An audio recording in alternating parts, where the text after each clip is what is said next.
what way do you tackle the marathon nutrition wise? Yeah, I've never been one to be very particular about it or fussy about it, and that's probably a downfall. Like, and you get on great guys, like there's a lot of good guys, good nutritionists and good sports nutritionists that'll give you all the science behind it. Now again, everybody's different. I've tried to improve mine. I've been coached from Kevin Seward now from Christmas time, and in that process, when I first talked to him about fuel and gels, he was like, how many do you take? And I was like, oh, the last few marathons, I put 3 in my pocket, but I only took 2. And this man's a 2-time Olympian. And I was like, how many gels do you take in a marathon? And he says, between 8 and 10. I was like, what? And he says, you're taking 2 gels. I says, well, I took 3. I just forgot to take the last one. And he was like, oh, we need to fix this. Like, so my routine now and what will be Sunday is trying to take 5, but 1 will be on the start line and then 1 every 30 minutes. So look, I won't be too strict about it. If it's 25 minutes and you see up the road there's a water station coming, take the gel, get the water and then go. Do you know what I mean? But take 1 in the start and then 1 every 30 minutes. So that'll be 5 in total. Hopefully that'll be all. It's not too.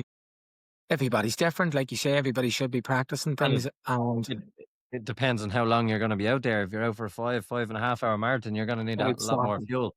So it's the problem with running slower like us is I have to carry more. I have like a duffel bag down in the back full of gels. I'll be selling them now next year when I get an entry in the lottery.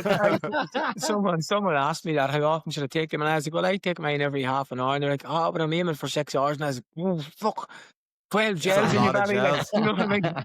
But then there's the likes of Ricky does 100k runs and maybe just on gels and a bit of food here and there. Like, do you know how many gels do they take in an ultra? Like, yeah, it's and we've a good one in there from I think it's Felix in Intercontinental Enterprises. I think I'd need to remortgage to Gaff to get 1 every 30 minutes. So I think we have some long runners, and as well, this episode's been sponsored by Perform, and we do have a good giveaway for all those who are asking questions for towards the end, the quick fire round with Mick. So, Felix, you're already in to get some gels. We might save you a bit on the mortgage there as we move on through the episode. Nah, look, you can take whatever you want with you. There's different people. If you're going to be out for longer, maybe you should try and take some form of a chew with you, or a piece of flapjack bar, some sort of solid food.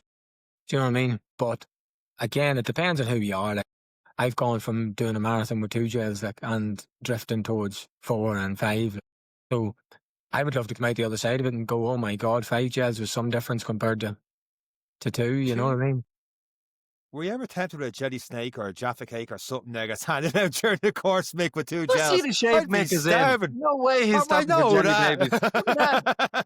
He hasn't got time to stop for jelly babies. I remember taking a handful of sweets off some wee kid at about 21 mile in Dublin one day, and I fucking he wasn't offering. You just robbed it out of slam. I scattered the whole box. The poor wee critter's hand was out with his box, and I just fucking whacked it. And I grabbed a handful of them, and I looked back, and the sweets were all over the floor. I said, "Oh God!" And I remember I was like, some sort of drug addict came behind picking it up and eating it. Anyway, don't worry about it. On the state I was in, I'd have picked them up off the ground.